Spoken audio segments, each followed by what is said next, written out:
नमस्ते साथियों, DFFT online classes में आपका स्वागत है। आज हम एक बहुत इंटरेस्टिंग टॉपिक पढ़ने जा रहे हैं जो है पॉल्यूशन।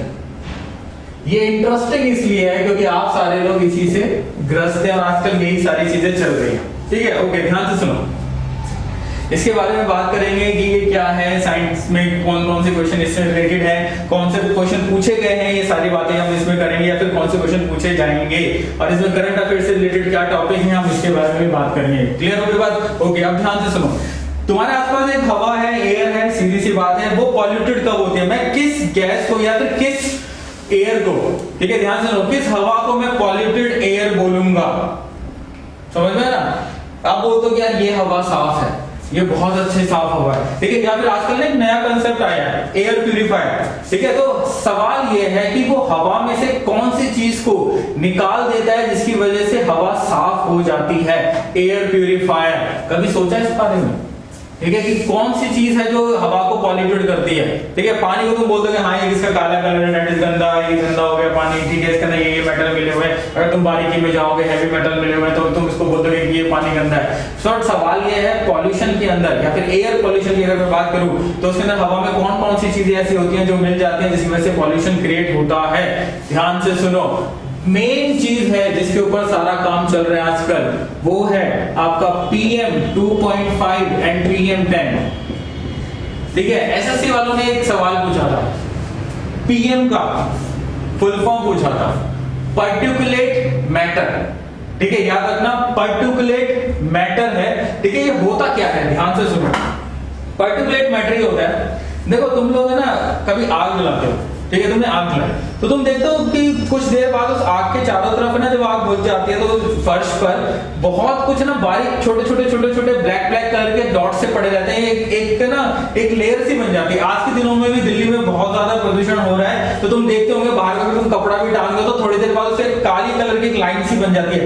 ये जो छोटे छोटे पार्टिकल्स होते हैं जो जलने पर बनते हैं, इनको तुम पर्टिकुलेट मैटर कहते हो। अब समझ में, एक धुआं अगर तुम्हें ब्लैक नजर आ रहा है तो वो ब्लैक नहीं है। अगर तुम वो धुएं को पकड़ लो, ठीक है ध्यान सुनो, अगर तुम उस धुएं को पकड़ लो और उसको थोड़ी देर रखो तो गैस तो रहेंगी, बट वो जो छोटे छोटे पार्टिकल है वो नीचे एक सतह के रूप में इकट्ठे हो जाएंगे। ये जो ब्लैक कलर की लेयर सी बन जाती है, दैट इज पर्टिकुलेट मैटर 2.5। 2.5 10 का मतलब है कि इनका साइज है 2.5। इतना छोटा होता है कि अगर तुमने धुएं में सांस ली तो ये तुम्हारे सांस के थ्रू तुम्हारे, ठीक है, ब्लड के अंदर तक डिसॉल्व हो जाता है, सेल के अंदर तक चला जाता है। जैसे तुम सिगरेट पीते हो, सिगरेट पीने वाला तुमने ऐड बहुत देखा होगा, ठीक है, सिगरेट जब हम पीते हैं तो ऑब्वियस सी बात है हमारे जो लंग्स है वो ब्लैक कलर के हो जाते हैं। वो ब्लैक नहीं होता है, वो जब हम सिगरेट पीते हैं, ठीक है, जो धुआं हम अंदर लेते हैं वो धुएं के अंदर भी छोटे छोटे पार्टिकल अंदर जाते हैं जिसकी वजह से आपका जो लंग्स है, ठीक है, वो आपको ब्लैक कलर के नजर आते हैं। ठीक है, दैट इज पर्टिकुलेट मैटर। अब तुम्हें समझ में आएगा तुम्हारी ब्लड वेसल, ठीक है, आपकी जो खून की जो भी वेसल्स हैं उनसे भी क्रॉस कर ये अंदर चला जाता है, आपके ब्लड में मिल जाता है। ये चीज ध्यान रखिएगा। ठीक है, बेसिकली हम पॉल्यूशन की जब बात करते हैं तो हम दो चार चीजों की और बात करेंगे। एक है पर्टिकुलेट मैटर, दूसरा है कार्बन मोनोऑक्साइड, क्लियर हुआ, तीसरा है सल्फर ऑक्साइड, ठीक है, and fourth is nitrous oxide.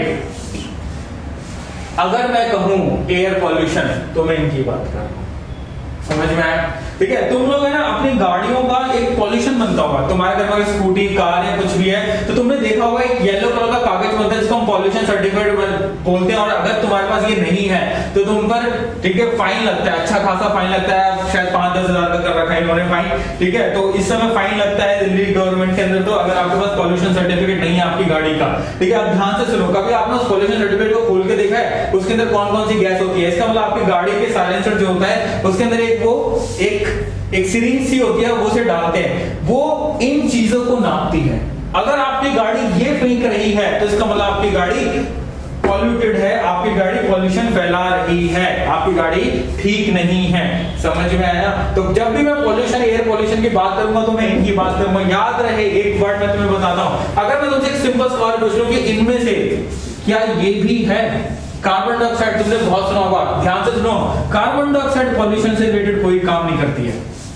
समझ में? अगर कोई गैस या फिर कोई भी व्हीकल, ठीक है, कार्बन डाइऑक्साइड फैलाएगा, जो कि नहीं फैलाता, बट अगर वो फैलाएगा तो वो पॉल्यूशन में क्रिएट काउंट नहीं होता है, कार्बन मोनोऑक्साइड काउंट होती है। डीएसएसबी ने भी एक बार सवाल पूछा था, वो सवाल ये था कि इनमें से सबसे जहरीली गैस कौन सी है? आंसर इज दिस, ठीक है। तुमने देखा होगा धुएं में दम घुटने से मौत हो जाती है, ठीक है, वो जो मौत होती है धुआं, that is carbon monoxide. Carbon monoxide बहुत ज्यादा जहरीला होता है, जहरीला नहीं, ये बहुत ज्यादा रिएक्टिव होता है, जो तुम्हारे आरबीसी से अटैच हो जाता है, जिसकी वजह से तुम्हारे यहाँ शरीर के अंदर ब्लड की जो कैपेसिटी होती है ऑक्सीजन ले जाने की, उसको वो रोक देता है, जिसकी वजह से आपका सांस या दम घुट जाता है। क्लियर हुआ? कार्बन मोनोऑक्साइड याद रखना, केंद्रीय विद्यालय में भी ये सवाल पूछा जा चुका है। कार्बन मोनोऑक्साइड सबसे ज्यादा जहरीली गैस होती है, ठीक है। बाकी ये सारी जितनी मैंने बातें लिखी गई है ये पॉल्यूटेड है, ये नहीं है, कार्बन डाइऑक्साइड नहीं है। इससे ग्लोबल वार्मिंग होती है, जो आपके पृथ्वी का तापमान बढ़ रहा है ना, ग्लोबल वार्मिंग, वो इसकी वजह से होती है। ये ग्लोबल वार्मिंग में नहीं आते।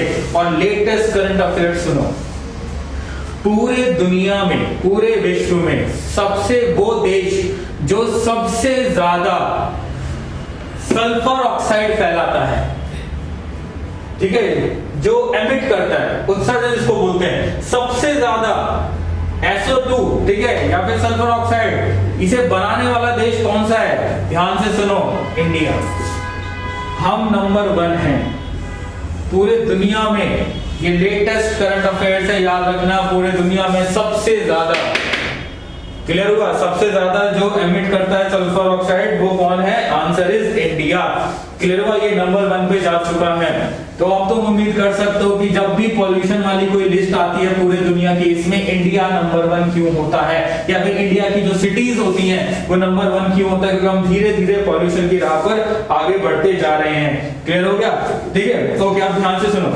हमारे यहाँ पर दिल्ली गवर्नमेंट ने बहुत सारी स्कीम चलाई है पॉल्यूशन को, ठीक है। बेसिकली जिसको स्टबल बोलते हैं, बेसिकली जो जिसको हम पराली बोलते हैं, ठीक है, कि हम स्टबल जो है उसको स्टबल बर्निंग जिसको कहते हैं कि हम पराली को जला रहे हैं। पराली होती क्या है? ध्यान से सुनो, एक, ठीक है, पेड़ों को जब काट दिया जाता है, ठीक है, पौधों को जब छोटे छोटे जो डंठल से बच जाते हैं, डंठल डंडे बच जाते हैं, उनको हम किसान लोग क्या करते हैं? जला देते हैं। पहला सवाल सुनो, ये सवाल भी आ चुका है कि जो पराली होता है, स्टबल बर्निंग होता है, ठीक है, स्टबल बर्निंग जो होता है, ये किसानों के लिए फायदेमंद है या नुकसानदायक है? ध्यान से सुनो, अगर तुम, ठीक है, तुमने फसल काट ली, ठीक है, उसके बाद जो भी कूड़ा करकट बच गया, वेस्ट, एग्रीकल्चर वेस्ट बच गया, तुमने उसे जला दिया। क्लियर होगा? तो वो तुम्हारी जमीन को, ठीक है, उपजाऊ होने से रोकता है। क्यों?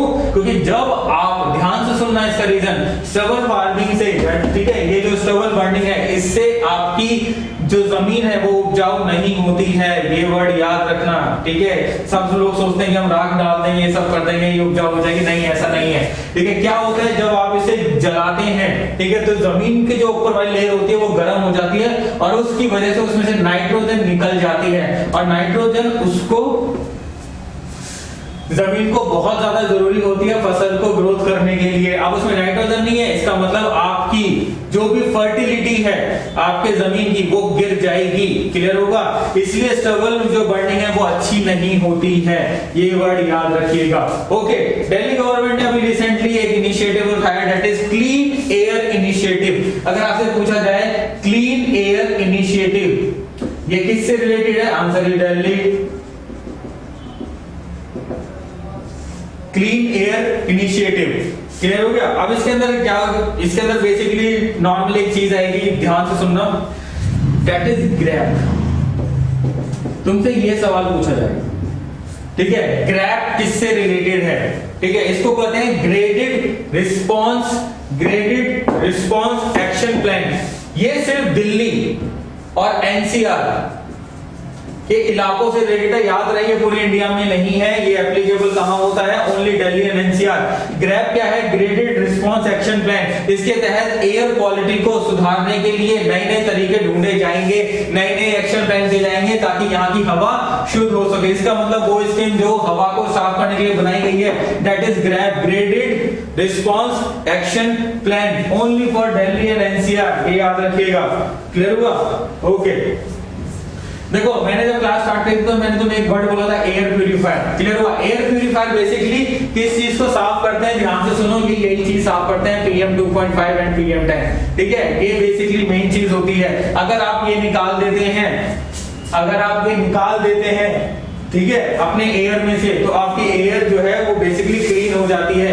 इसीलिए इसी चीज को मिटाने के लिए, ठीक है, हम लेकर आए थे भारत स्टेज 6, ठीक है? अब तुमने भारत स्टेज 6 बहुत बार सुना होगा, ठीक है? गाड़ियों में स्टिकर लगा होता है, आज की डेट में भारत स्टेज 6 की गाड़ियां ही बिकती हैं। भारत स्टेज 6 जो है, ध्यान से सुनो, इससे पहले हमारे पास था भारत स्टेज 4,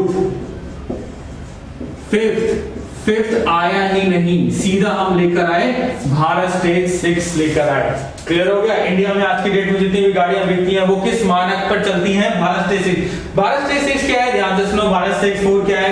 एक सिंपल सा एक लॉजिक समझाता हूं, बहुत इजी एग्जांपल है, तुम्हें समझ में आ जाएगा। मान लो ये 2 है, ये 3 है, ये 4 है, ठीक है? भारत स्टेज 2 3 4, क्लियर हुआ? मान लो मैं इसमें 1 लीटर पेट्रोल डालता हूं, इसमें भी, इस इंजन में 1 लीटर पेट्रोल, इस इंजन में भी 1 लीटर पेट्रोल, तो ये 80 ग्राम धुआं फैलाएगा, ठीक है? ये 60 ग्राम धुआं फैलाएगा और ये 40 ग्राम धुआं फैलाएगा। क्लियर हो गया? इसका मतलब ये है कि ये टेक्नोलॉजी है, ये इंजन के नाम है, ये इंजन का एक स्टैंडर्ड है कि इस वाले इंजन के अंदर आप डालोगे, कोई भी पेट्रोल जलाओगे या कोई भी ईंधन जलाओगे, तो उसमें इतने धुआं या फिर इतने ग्राम का धुआं निकलेगा। क्लियर हुआ? इसका मतलब भारत स्टेज 6 सबसे अच्छा होता है। इससे मतलब ये नहीं कि ये धुआं नहीं फेंकेगा, ये धुआं फेंकेगा, बट इसके धुएं की जो क्वांटिटी होगी वो बहुत ज्यादा कम होगी, ठीक है? BS4 और BS6, इसमें ये डिफरेंस है कि ये PM 80% तक कम प्रोड्यूस करता है। ये एग्जैक्ट डेटा है, इससे पहले वाला तो समझाने के लिए था, ये वाले एग्जैक्ट डेटा है। इसका मतलब ये है कि भारत स्टेज 6 जो है वो 80% कम PM को बाहर फेंकता है एज कंपेयर टू BS4, इसलिए जो गाड़ियां हैं वो कम धुआं फैलाती हैं। क्लियर हुआ? BS6 वाली जो गाड़ियां हैं वो कम धुआं फैलाती हैं, ये वर्ड याद रखिएगा। क्लियर हुआ? सेम इसी तरीके से PM 2.5 10 को खत्म करने के लिए गवर्नमेंट ने बहुत सारे टावर लगाए थे, एयर प्यूरिफायर लगाए थे, अगर तुम्हें याद हो। ठीक है? सबसे पहले एयर प्यूरिफायर शुद्ध दिल्ली में लगा था ये। क्लियर हुआ? सेकंड याद रखना, ये डायरेक्ट सवाल आएगा कि शुद्ध क्या है, ये एक एयर प्यूरिफायर है जो दिल्ली में लगा था। ठीक है? दूसरा वायु, ठीक है, विंड ऑगमेंटेशन प्यूरिफाइंग यूनिट, वायु, ये बहुत इंपॉर्टेंट है, दैट इज CSIR। ये संस्था आपने सुनी होगी, ठीक है? कोविड के नाम से किट जो थी वो भी इन्होंने सबसे पहले बनाई थी। ठीक है? CSIR जो संस्था है, इसने ये एक एयर प्यूरिफायर बनाया और ये वायु एयर प्यूरिफायर ही अब पूरे दिल्ली में हर जगह लगेगा ताकि एयर को प्यूरिफाई किया जा सके। क्लियर हो? तो वायु क्या है याद रखना, ये भी एक एयर प्यूरिफायर है जो किसने बनाया है? CSIR ने बनाया है। क्लियर हुआ? एक ऐप और है जिसका नाम है समीर ऐप। ठीक है? ये भी बहुत इंपॉर्टेंट है, ये डायरेक्ट सवाल है करंट अफेयर्स के, शुद्ध पूछा जा सकता है, वायु पूछा जा सकता है। वायु ऑलरेडी पूछा जा चुका है। ठीक है? आप 2018 का कोई पेपर उठा के देखो, तुम्हें वायु तुम्हें मिल जाएंगे। समीर लेटेस्ट है, ठीक है, इसलिए आने वाला है, चांसेस है समीर के आने के। समीर ऐप क्या है? ये एक ऐसी एप्लीकेशन है जिसके थ्रू, ठीक है, समीर क्या है? ये एक ऐसी एप्लीकेशन है जिसके थ्रू अगर कोई पॉल्यूशन फैला रहा है तो आप उसकी वीडियो या फोटो बनाओ और इस ऐप पे पोस्ट कर दो, अपलोड कर दो। ये सरकार की ऐप है, सरकार इसके खिलाफ एक्शन ले लेगी। इसका मतलब कंप्लेंट करने के लिए है, कहीं पर पॉल्यूशन हो रहा है उसकी कंप्लेंट करने के लिए आपको कहीं जाने की जरूरत नहीं। एक ऐप डाउनलोड करो, दैट इज समीर ऐप, और उसके थ्रू आप पॉल्यूशन को रजिस्टर करा सकते हो, कंप्लेंट दायर करा सकते हो। क्लियर हो गया? ये बात ध्यान रखना है। ठीक है? ये जितने भी टॉपिक थे ये आपके करंट अफेयर से रिलेटेड थे और आपके पॉल्यूशन से रिलेटेड थे।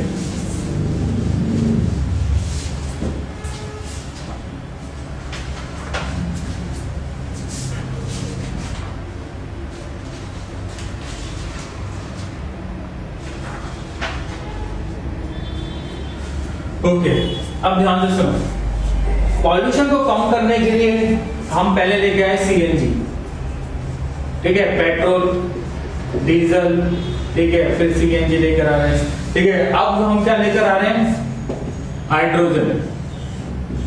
ये बहुत इंपॉर्टेंट है, इसी को हम बोलते हैं fuel cell, hydrogen fuel cell. ये इस बार का बहुत हॉट टॉपिक है, याद रखना, ठीक है।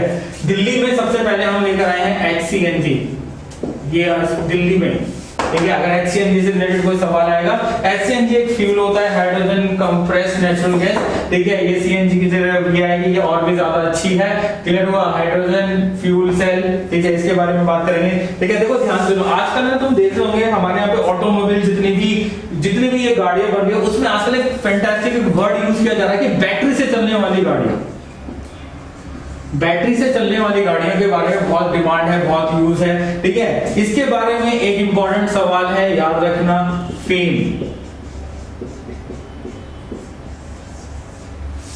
फेम, ठीक है, ये एक स्कीम है, ये बहुत इंपॉर्टेंट सवाल है। तुमसे डायरेक्ट सवाल पूछा जाएगा कि फेम किससे संबंध रखता है? आंसर है इलेक्ट्रॉनिक व्हीकल। जो भी ये बैटरी से चलने वाली गाड़ियां, बैटरी इलेक्ट्रॉनिक व्हीकल, उनसे रिलेटेड है। सरकार ने ये एक स्कीम चलाई जिसका नाम था फेम। फेम क्या है कि सरकार प्रोत्साहित करेगी लोगों को और फैक्ट्रियों को कि वो ज्यादा से ज्यादा इलेक्ट्रॉनिक गाड़ियां सस्ते दामों में बना सके, ताकि सबको इलेक्ट्रॉनिक गाड़ियां मिल सके और जिसकी वजह से हम पॉल्यूशन को कम कर सके, ठीक है। फेम समझ में आया? बैटरी से चलने वाली गाड़ियां हैं, इंपॉर्टेंट है, क्लियर, ओके। अब फ्यूल सेल की बात करते हैं, ठीक है, ध्यान से सुनो। हाइड्रोजन फ्यूल सेल कुछ नहीं है, हमने एक ऐसा बैटरी बना ली है एक तरीके से, कि या फिर एक ऐसा इंजन बना लिया है जिसमें हम हाइड्रोजन एक ईंधन के रूप में डालेंगे। हवा से ये ले लेगा ऑक्सीजन, तो हवा में आपका ऑक्सीजन होती है। जब ये इन दोनों को कंबाइन करेगा तो आपको सिर्फ पानी ही बाहर फेंकेगा और इसके बदले आपको मिलेगी इलेक्ट्रिसिटी या फिर पावर मिलेगी। क्लियर हो गई बात? ठीक है, इसका मतलब ये है कि आज के बाद जो हमारे पास अब नई गाड़ियां हमें देखने की मिलेगी, उसके अंदर हम हाइड्रोजन डालेंगे, ऑक्सीजन वो बाहर से लेगा वो इंजन, और इसके साथ साथ धुएं के रूप में हमें धुआं नहीं मिलेगा, सिर्फ क्या मिलेगा हमें H2O मिलेगा, सिर्फ वाटर मिलेगा और इलेक्ट्रिसिटी मिलेगी, और इसी इलेक्ट्रिसिटी को हम इंजन चलाने में यूज करेंगे। क्लियर हुआ? दैट इज हाइड्रोजन से चलने वाली गाड़ियां, ठीक है, that is hydrogen fuel cell. ये बहुत इंपॉर्टेंट है, याद रखना, ठीक है। और ये सब किसने किया है? CSIR। क्लियर हो गया? अब आपके लिए आज का एक होमवर्क है छोटा सा, ठीक है, बहुत इंपॉर्टेंट टॉपिक है। इसमें जितने भी मैंने आपको चीजें बताई हैं वो सारी की सारी मोस्ट इंपॉर्टेंट हैं, इसमें आप कोई भी चीज छोड़ नहीं सकते हैं, ठीक है। आपके लिए होमवर्क है वो ये है, अभी मैंने एक स्कीम लिखी थी फेम, FAME, उसकी फुल फॉर्म ये मुझे ना नीचे टाइप कर देना या फिर मुझे इसका आंसर भेज देना, फेम, ठीक है। डायरेक्ट तुम डालोगे फेम, ठीक है, गूगल पे भी सर्च मारोगे तुम्हें मिल जाएगी, थोड़ा होमवर्क तुम्हें भी करना चाहिए। फेम की फुल फॉर्म डायरेक्टली पूछी जा सकती है, तो इसलिए फेम कर लेना। IBPS या फिर तुम बैंकिंग या इंश्योरेंस सेक्टर का दोगे तो उसमें डायरेक्ट पूछ लिया जाएगा कि जो फेम है उसमें M का मतलब क्या है या A का मतलब क्या है, ठीक है। तो इसलिए फेम की फुल फॉर्म याद कर लेना। बाकी और ऐसी इंटरेस्टिंग वीडियोस देखने के लिए आप DFFT ऑनलाइन क्लासेस को सब्सक्राइब कीजिए, आगे चलते रहिए और इसी के साथ हमारे साथ बने रहिएगा। हम ऐसी वीडियो और आपके साथ लेकर आएंगे, ठीक है। आज के लिए इतना ही। God bless you all, God bless you guys.